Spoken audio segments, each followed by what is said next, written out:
Vamos a traer un mensaje de reflexión, puesto que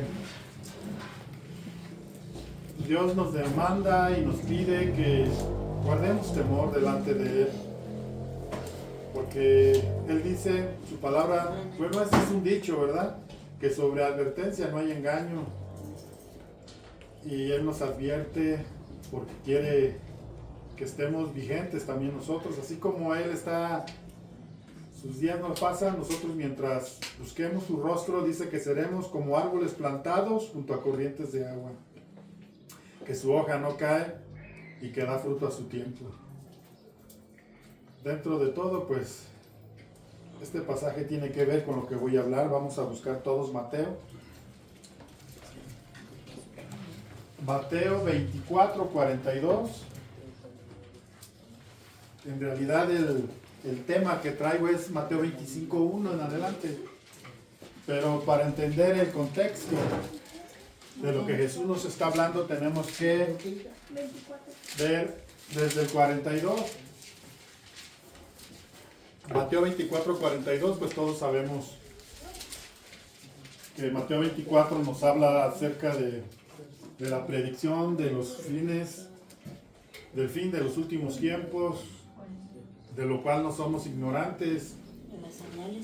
Las señales y todo lo que estaría pasando antes de la venida de Jesucristo, y todos los que estamos aquí, pues no lo ignoramos, ¿o sí? ¿Cuántos saben qué tiempo estamos viviendo? Los últimos tiempos. Bueno, dice José que él no, pero para eso está aquí, ¿verdad? Para que Dios le enseñe. Entonces, estamos pasando o estamos viviendo los tiempos que Jesús predijo acerca de Mateo 24, los últimos tiempos. ¿Hay rumores de guerras hoy? Sí. ¿Hay guerras? Sí. ¿Se está levantando nación contra nación, reino contra reino? Sí, así. ¿Hay falsos cristos? ¿Hay falsos profetas? ¿Hay falsos maestros? Claro, no podemos pasar por alto lo que estamos viviendo. Y es importante que tengamos un temor reverente delante de Dios, porque aunque muchos no lo crean, aunque muchos no lo creen, dice su palabra que Jesús vendrá como ladrón en la noche. Vamos a leer 42. Velad. ¿Qué es velar? Velad, ¿qué es? No te duermas. Estar alerta. Está alerta, está atento. Tus sentidos espirituales, tu sentido espiritual completamente abierto a los tiempos, a las señales de los tiempos, al paso que das, al paso que dan otros. Tenemos que estar atentos, y eso tiene que ver con velad. Velad pues, porque no sabéis la hora, porque no sabéis a qué hora ha de venir vuestro Señor. Pero sabed esto, que si el padre de familia supiese a qué hora el ladrón habría de venir, velaría y no dejaría minar su casa. Por tanto, también vosotros estad preparados, porque el Hijo del Hombre vendrá a la hora que no pensáis. ¿Quién es, pues, el siervo fiel y prudente, al cual puso su Señor sobre su casa para que les dé el alimento a tiempo? Bienaventurado aquel siervo al cual, cuando su Señor venga, le halle haciendo así. De cierto os digo que sobre todos sus bienes le pondrá. Porque si aquel siervo malo dijera en su corazón, mi Señor tarda en venir, y comenzaría a golpear a sus consiervos, y aún a comer y a beber con los borrachos, vendrá el Señor de aquel siervo en el día en que éste no lo espera, y a la hora que no sabe, y lo castigará duramente, y pondrá su parte con los hipócritas. Allí será el lloro y el crujir de dientes. Bueno, aquí entendemos que el Señor nos hace una advertencia de velar, de estar atentos, porque no sabemos el día ni la hora, pero sí tenemos señales. Jesús le dice a sus discípulos, aprendan de la higuera. Cuando la higuera florece, cuando la higuera comienza a dar esas flores, Entonces debes entender que el verano está cerca. O sea, la venida del Señor está cerca. Para muchos falacia, para muchos locura. Pero para aquellos que hemos creído en el nombre de nuestro Señor Jesucristo, sabemos que esto sucederá. Y más pronto que tarde. Estamos a las puertas, estamos viendo todo ya de una manera muy acentuada, todo lo que está pasando alrededor del mundo. Pero aún así hay muchos cristianos que no están velando, que dicen, el Señor tarda en venir. Voy a hacer lo que mi corazón me dicte y después, cuando haya el momento, cuando haya el tiempo, pues hago las cosas bien o me arrepiento, pero Él dice que velemos porque no sabemos el momento exacto. Aunque muchos predicadores se han aventurado a dar ciertas fechas. Alguno dijo el 18 de septiembre, otro el 14, otro el 23. Y todos han fallado. ¿Por qué? Porque claramente dice que nadie sabe el momento ni la hora. Lo que sí tenemos como referencia son señales, las cuales ya no ignoramos. Hay hambres en todo el mundo, hay hambres, hay terremotos. Acabamos de pasar una pandemia y lo que falta.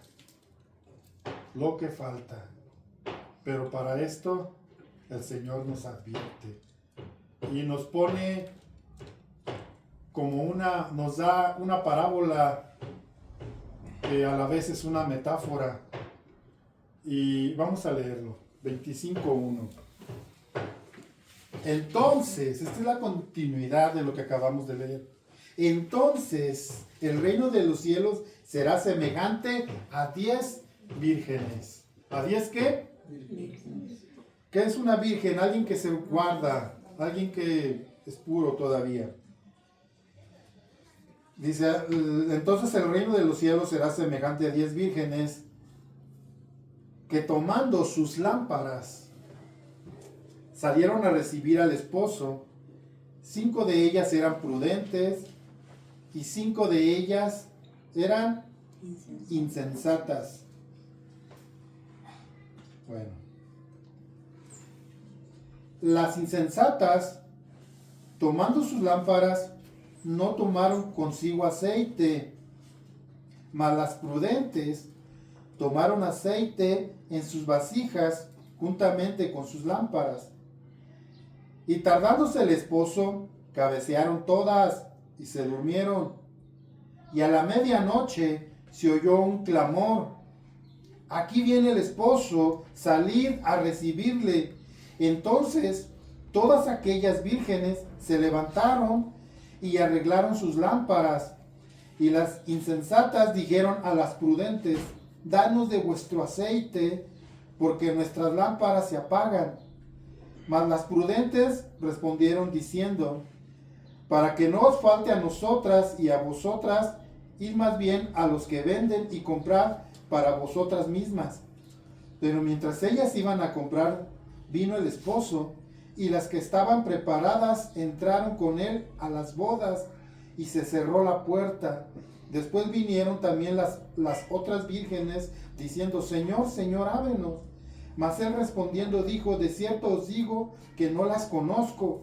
Velad pues, porque no sabéis el día ni la hora en que el Hijo del Hombre ha de venir. Aquí vemos dos elementos fundamentales en esta parábola, en esta enseñanza, en esta metáfora que Jesús nos da. Nos pone como ejemplo una boda judía. Las bodas judías tenían por costumbre las mujeres que se iban a casar buscar doncellas para que ellas, juntamente con ella, esperasen al novio. Y cuando el novio llegaba, ellas sentían un júbilo al ver que su hermana o su familiar o su mejor amiga tenía un esposo.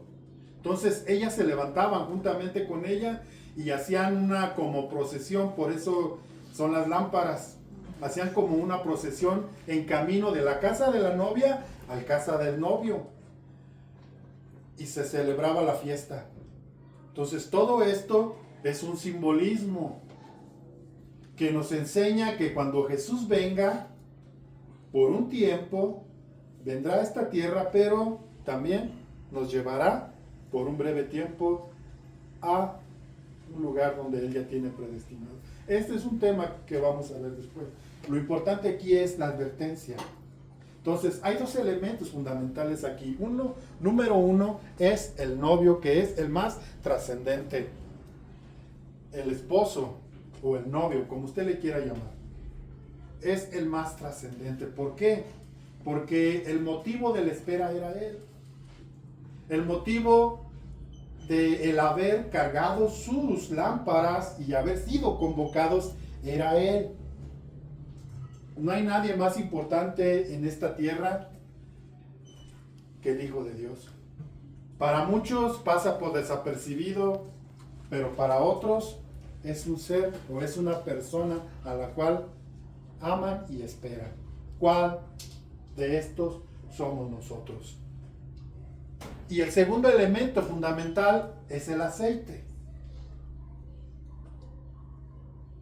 Hay un intervalo aquí donde dice que gritaron, hubo un estruendo, una voz que dijo, el novio ya viene. Todas estaban cabeceando y todas habían dormido. Pero cuando oyeron que el Señor o que el novio venía, dice que todas se despertaron, pero aquí está la diferencia. Y aquí entran unos elementos secundarios, que es la característica de usted y la mía. Dice que había 5 sensatas o 5 prudentes, pero había también otras 5 que eran insensatas. Es importante poder tener una autoevaluación. Verdaderamente estamos guardando nuestro corazón para glorificar a Dios. Verdaderamente estamos viviendo el día a día porque sabemos a qué hemos sido convocados, a qué hemos sido invitados, de dónde hemos salido y hacia dónde vamos. O simplemente vemos la vida cristiana como una religión solamente. O lo estamos viendo como mi estilo de vida, como lo dice el apóstol Pablo, para mí el vivir es Cristo y el morir ya es ganancia. No estoy hablando de un fanatismo. Es que mucha gente dice que eres fanático, eres muy religioso, tú siempre hablas de Dios, tú eres una persona que siempre muy religiosa y nos molestas. No estoy hablando de ser definidos así. O si eres definido así, si tu sentir es honrar a Dios, no importa. Pero lo que yo quiero decirte es que no caigamos también en una religión o en una religiosidad donde solamente somos pura simulación y no somos verdaderamente genuinos en nuestra fe. Esto es lo que yo quiero que veamos hoy. ¿Somos genuinos en la fe? ¿Tenemos una fe genuina, verdadera? ¿O solamente somos apariencia? Jesús pone un ejemplo y Él va y busca en una higuera, va y busca el fruto.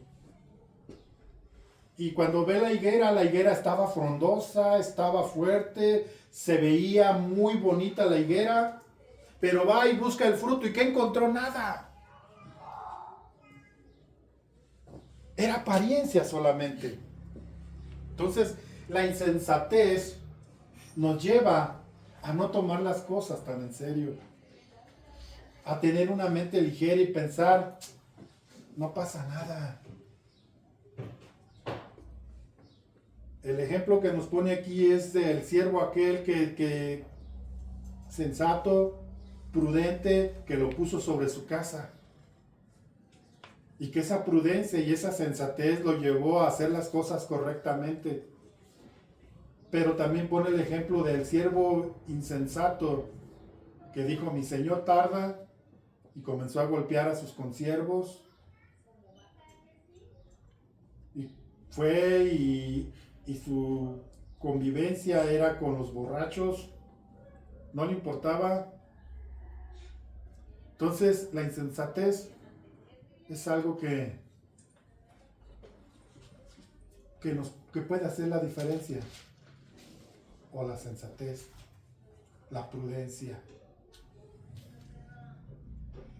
Hay un elemento, como les decía, muy importante, que es el aceite.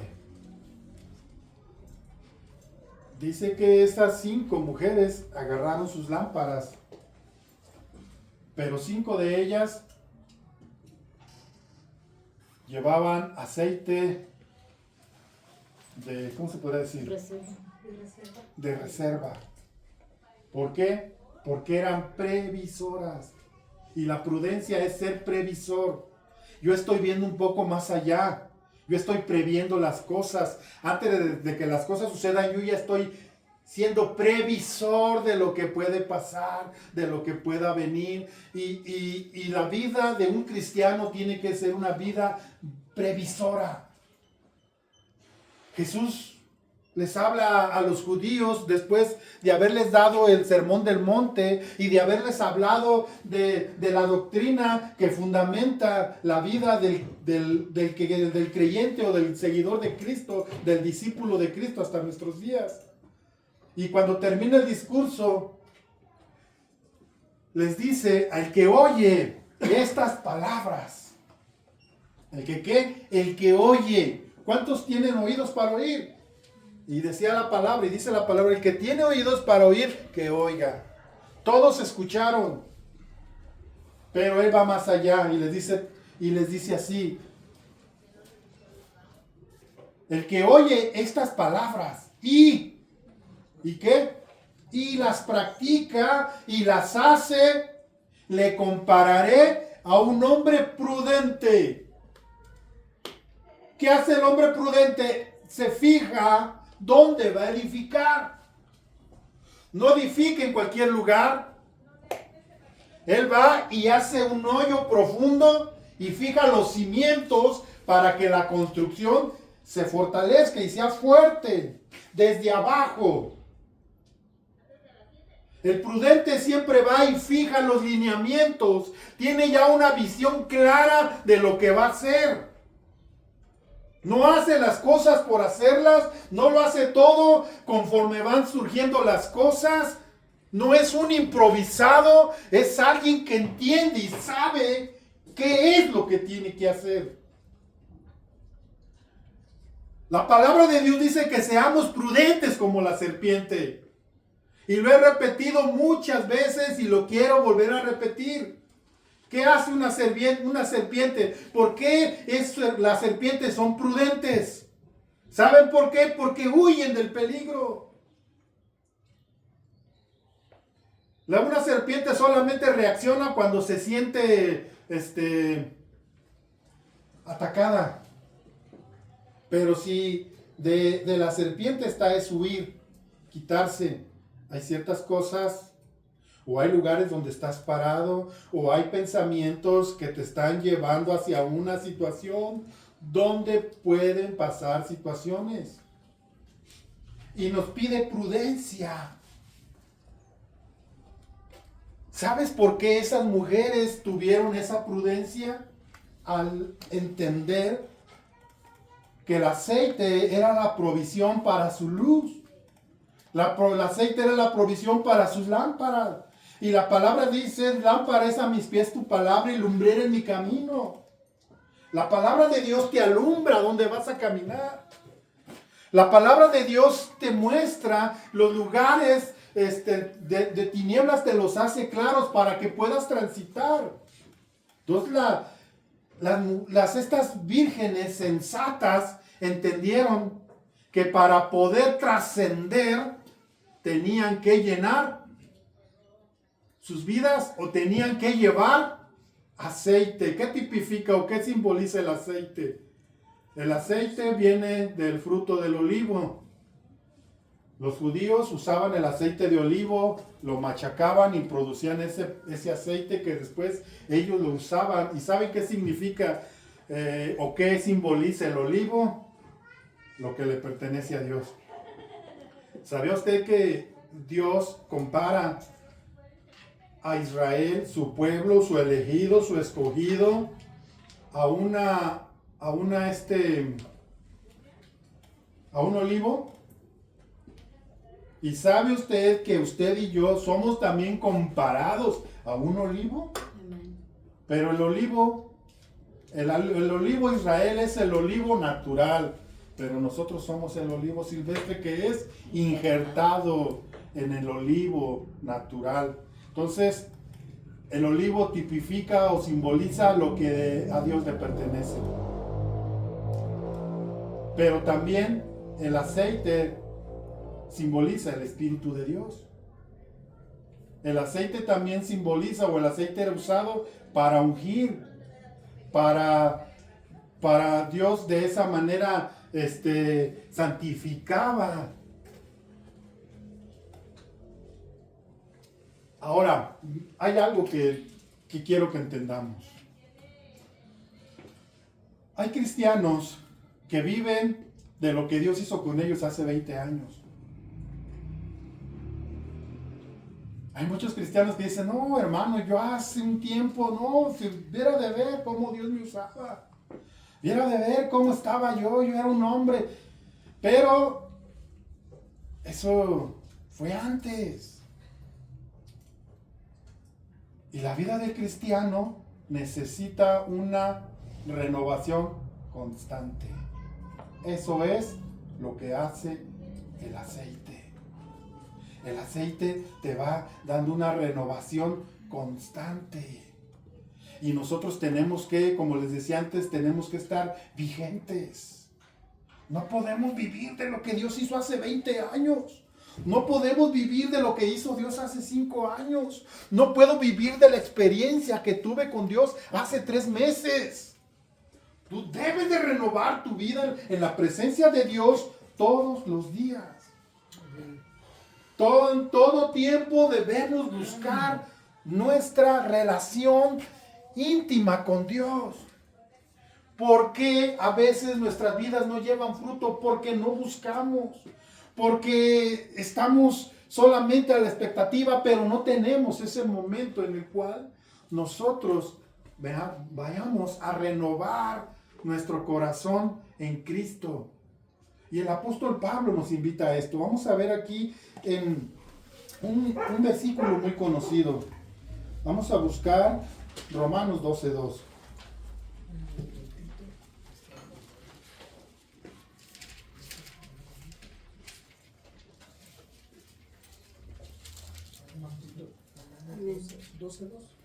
Romanos 12:2 dice, no os amolden o no se conformen. Vamos a darle una explicación breve a esto. Esta versión lo traduce como no se amolden, no embonen, no se embonen a este mundo. ¿Cuándo es cuando caemos en una embonación con el mundo? ¿Cuándo es cuando embonamos con el mundo? Cuando nos sentimos identificados con el mundo. Y el apóstol Pablo nos habla de esto, de no caer en esto, en tener una fusión. También la palabra conformar es no hagas una sustancia, no te hagas una sola sustancia con el mundo. No os conforméis. No está hablando de conformidad, no, está hablando de no te hagas uno. No te enlaces con el mundo, no os conforméis a este siglo. Cuando habla de siglo, está haciendo referencia al sistema de cosas que hay en el mundo que no son de Dios. Y dice, no os conforméis a este mundo, sino que transformaos. ¿Qué es transformaos? Que haya un cambio, una metamorfosis. Un cambio, no os conforméis a este mundo, sino transformaos por medio de ¿qué? ¿Cómo viene la transformación en nuestra vida? Por lo que Dios hizo hace 20 años. No os conforméis a este siglo, sino transformaos por medio de la renovación. ¿Qué es una renovación? Yo tengo mi carro y ya está medio, yo le he dado ya 3 sacudidas y ya lo tengo ahí medio chueco de atrás y todo. Ya el carrito ya necesita una ¿qué? Renovación. ¿Y qué es una renovación? Pues ya necesita una jadeadita por ahí, una pintadita. ¿Para qué? Para que se vuelva a renovar, para que se vuelva a ver bonito. ¿Y esto cómo viene? Pues dándole su renovada. ¿Cómo es que nosotros estamos vigentes? Dice que seremos como árboles plantados junto a corrientes de aguas, que su hoja no cae y que da su fruto a su tiempo. ¿Por qué? Porque hay una constante renovación. ¿Y por qué hay una constante renovación? Porque hay el aceite suficiente que provee esto. Y a través de esto nosotros tenemos esa renovación. Nos vamos renovando, nos vamos fortaleciendo, nos vamos haciendo fuertes, nos vamos haciendo cada día más firmes en Dios, de manera que podemos prevalecer y podemos permanecer y podemos estar vigentes. Otro versículo, busquen Efesios. Es un versículo muy similar. Efesios 4.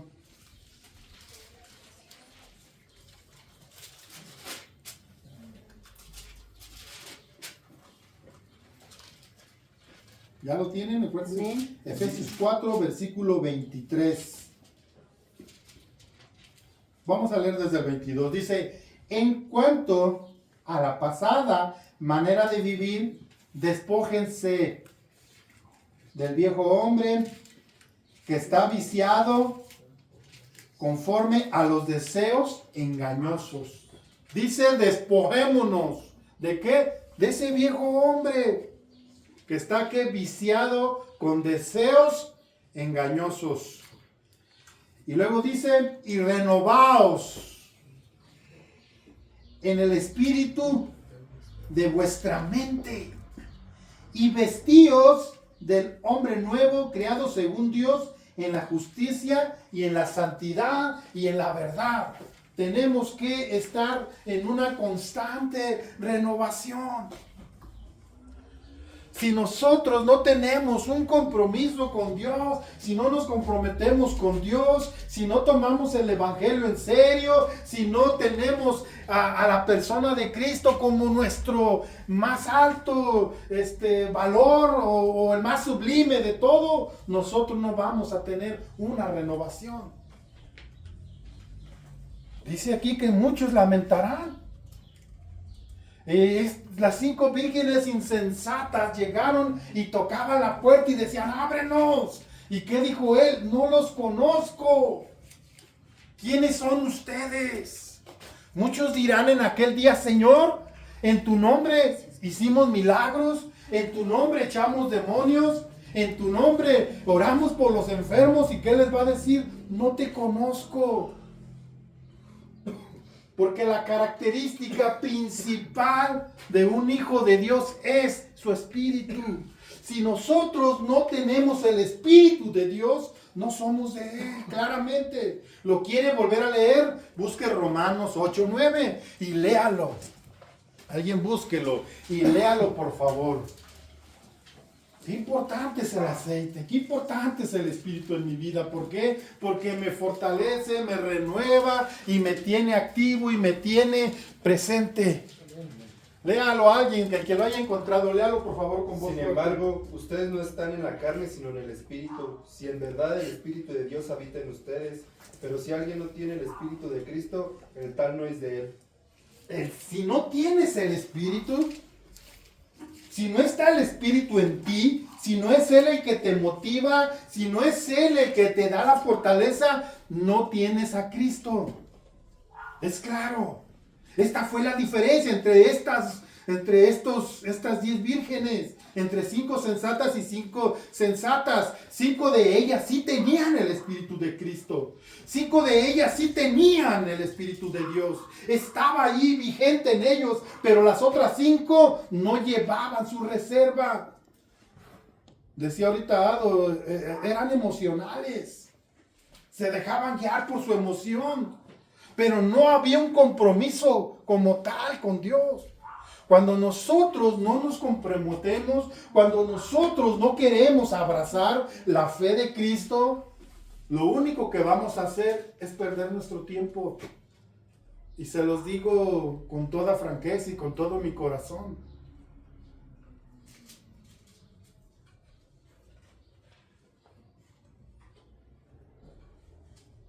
Tiene que haber una reflexión en nosotros.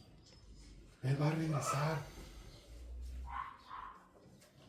Eso es algo que sucederá. Él va a regresar y tenemos que estar a la espera de Él. Último versículo de una renovación. Alguien lea Salmo 51:10. ¿Salmos qué? 51:10. Dice, crea en mí, oh Dios, un corazón limpio y renueva un espíritu fiel dentro de mí. Crea en mí, oh Dios, ¿un qué? Un corazón limpio. Un corazón nuevo. Hay otras versiones que dice, crea en mí, oh Dios, un corazón nuevo. Un corazón limpio, un corazón nuevo son sinónimos. ¿Y un espíritu noble qué? Y renueva un espíritu recto. Sí, perdón, sí. Entonces, es importante el novio o el esposo o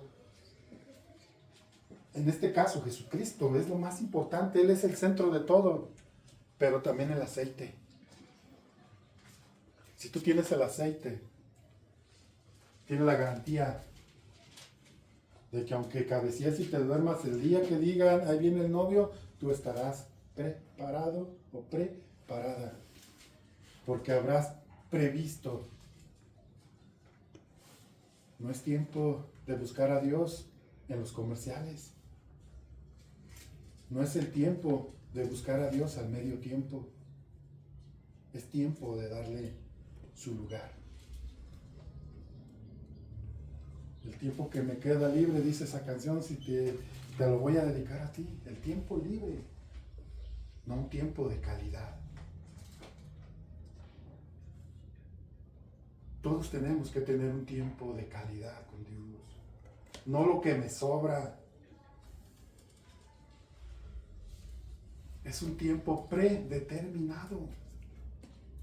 Quizás no sea el mismo horario siempre, pero debe haber un tiempo. Un tiempo predeterminado para Él. Dios sabe que tenemos nuestros quehaceres a diario. Dios sabe que tenemos nuestras responsabilidades. Dios sabe que tenemos que trabajar para poder llevar el pan. Pero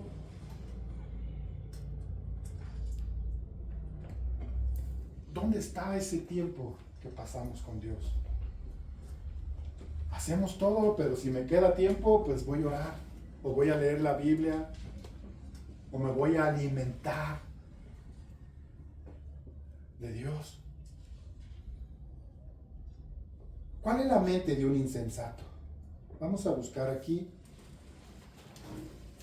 el Proverbios 10:23, pero antes quiero leerles según el diccionario bíblico lo que es insensato. Insensato se refiere a alguien que carece de sensatez. Tan duras las palabras, pero así lo dice, es tonto o imprudente.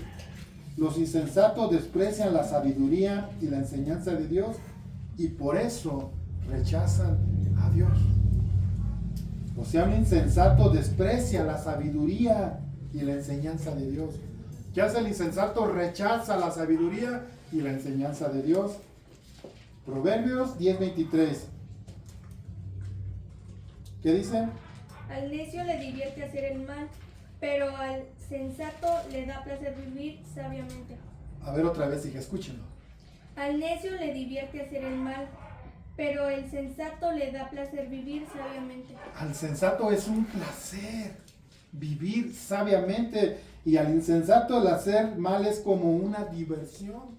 Así dice esta versión. Se dice que hacer el mal es como una diversión al insensato. Ya se divierte. Es su deleite. Se deleita en las cosas efímeras. Se deleita en los deseos de su corazón. Ese es un insensato. Hay otro versículo, ahí mismo en Proverbios 14, 16, que dice: El sabio teme y se aparta del mal, pero el necio es arrogante y descuidado. ¿qué hace el sabio? Teme y se aparta del mal. Es prudente. Teme y se aparta del mal, pero el insensato Es arrogante y descuidado. es arrogante. ¿Qué es alguien arrogante? Yo todo puedo. Ay, yo tengo la razón. Es arrogante. ¿Y qué? Descuidado. Y descuidado. ¿Qué es un descuidado? Alguien que tiene las cosas sin ninguna importancia. Estamos hablando de las cosas de Dios. No, porque yo de repente me regañan mis hijos porque tengo la herramienta por aquí y por allá. Sobre todo acá piquetes. Pero tienen razón. Pero espiritualmente, ¿cómo somos descuidados? ¿Sabes cómo es un descuido espiritual? Cuando tienes a Dios en lo último. Ese es un insensato, un insensible. Otro versículo, vamos a leerlo. Proverbios 10:21.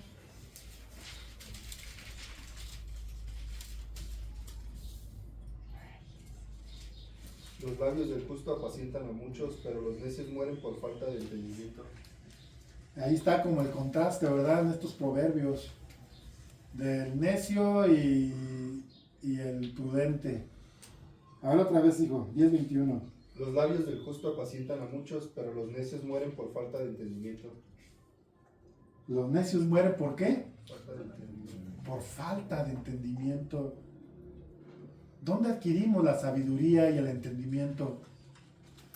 ¿Cuál es el fruto? Más bien, ¿cuál es el principio para obtener sabiduría? El principio de la sabiduría es el Lo temor dice a en Jehová. Proverbios 1, el principio de la sabiduría es el temor a Dios.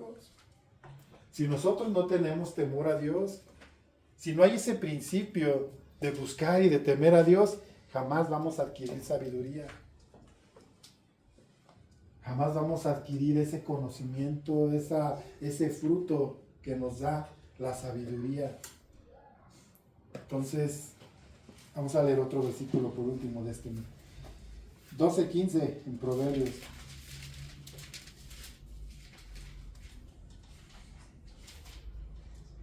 Los necios creen que su propio camino es el correcto, pero los sabios prestan atención a otros. ¿Qué hace el necio? Esto es lo que, no, así como estoy yo, como pienso yo, así está bien. Yo tengo la razón. Yo estoy bien y todos los demás están mal. ¿Qué hace el necio? Piensa que su camino es el correcto y nadie lo saca de su necedad. Ahora vamos a ver qué es ser prudente. O qué, sí, qué es ser prudente. Déjenme ver.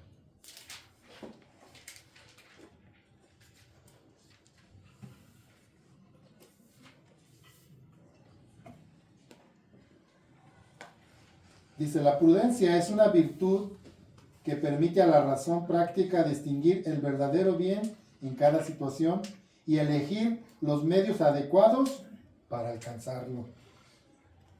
Entonces, alguien que es prudente visualiza. Antes de dar un paso, visualiza. No lo da. Ahora que estábamos, bueno, de antemano eso yo ya lo sabía. Pero hay una comparación en Primera de Samuel de la insensatez de Saúl y la sensatez de David. ¿Cuál fue la diferencia? Los dos fueron escogidos por Dios. Los dos fueron usados por Dios en su momento. Pero ¿cuál era la diferencia entre ellos dos? Exactamente. ¿Qué hacía David? David no daba un paso sin antes consultar a Dios. Y Saúl se dejaba guiar por sus impulsos, por su arrogancia. Era muy impulsivo y hacía como él quería. Pero mientras David iba delante de Dios y le decía, Señor, ¿tengo que subir a la guerra? Señor, ¿debo de hacer esto? Señor, ¿debo de hacer lo otro? David era prudente, porque él entendía que la fortaleza de su corazón era Dios. No era su manera de pensar, no era su conocimiento, no era su sabiduría, era Dios. Y la prudencia es necesaria en nuestras vidas. Antes de dar un paso, ve con Dios. Dios nunca te va a llevar hacia algo que te vaya a afectar tu vida, al contrario. Aunque a veces Dios te lleve a una situación de prueba o de adversidad, créemelo, no es para mal, es para bien. Y Dios te tiene que llevar así. Hay un evangelio que está operando en estos tiempos y es el evangelio de la prosperidad, donde todo te va a ir bien, pero no, Dios también te tiene que pasar por el fuego. ¿Para qué? Para purificarte, para hacerte mejor hijo, para hacerte mejor padre, para hacerte un mejor siervo de Dios. Y tiene que suceder así. Entonces, esta es parte de la prudencia. Y Dios nos invita a ser prudentes. Y la prudencia tiene que ver con el hecho de que tú tienes el Espíritu de Dios y que lo buscas. ¿A quién le da Dios de su Espíritu? ¿A quién? A los que le buscan. A los que le buscan.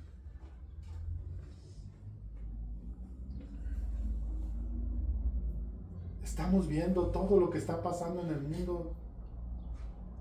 Cada día las cosas se hacen más claras, las situaciones nos van llevando hacia cosas que se profetizaron hace 20, 30 años y profecías bíblicas que vienen y que están teniendo su cumplimiento.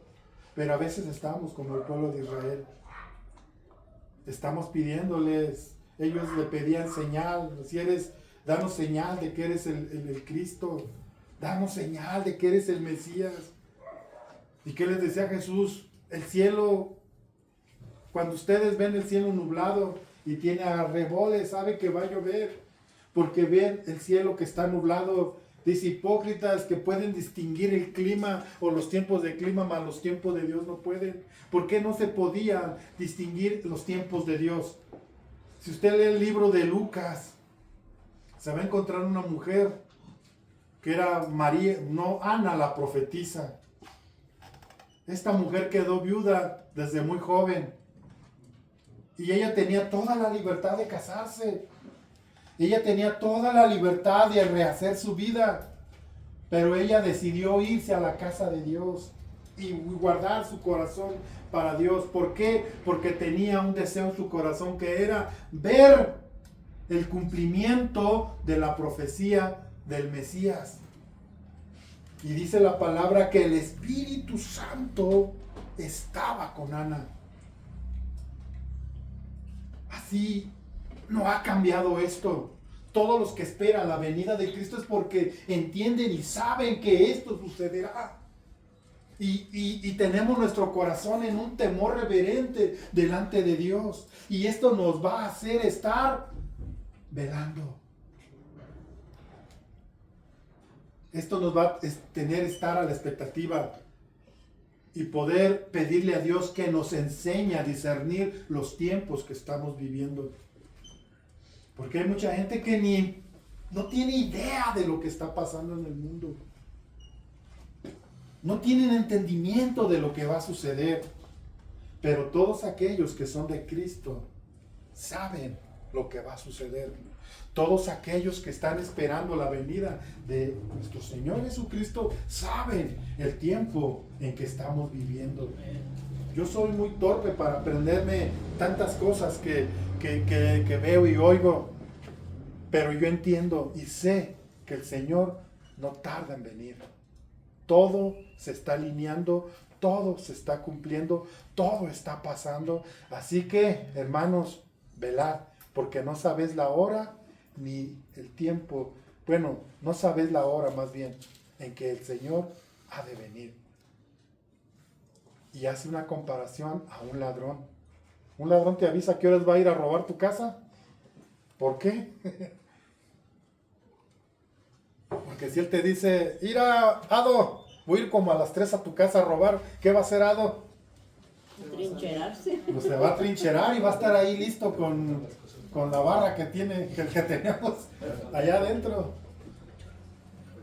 ¿Y qué hace? Pues va a estar preparado. Más bien, vas a ver. Pero ¿por qué el Señor quiere que nosotros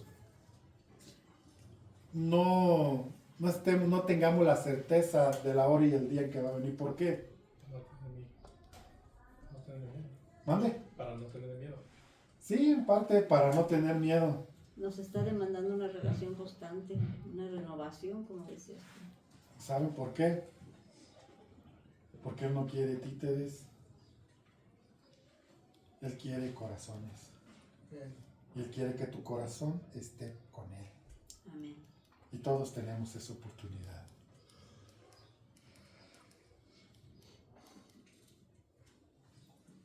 Hace 35, 37 años que llegué yo al conocimiento de Cristo. Me acuerdo cuando fuimos por primera vez a una iglesia chiquita con Nico. Y llegamos y había una campaña de una semana, estaban pasando películas. Y la primer película que yo vi cristiana se llamaba Como ladrón en la noche. Y era una película de rapto. Y entró un temor. Nos hizo la pregunta el pastor que estaba ahí, el pastor Pepe, dice, a ver, si Cristo viniera hoy en la noche, ¿cuántos irían con Él? Y es la misma pregunta hoy. Si Cristo viene hoy, ¿cuántos se irían con Él? Cada quien en su corazón. ¿Cuántos tienen aceite para sus lámparas? ¿Cuántos tienen un tiempo para buscar a Dios? ¿Cuántos tienen un temor? ¿Cuántos saben? ¿Cuántos están conscientes de lo que estamos viviendo? Hermanos, estemos atentos. Cierren sus ojos.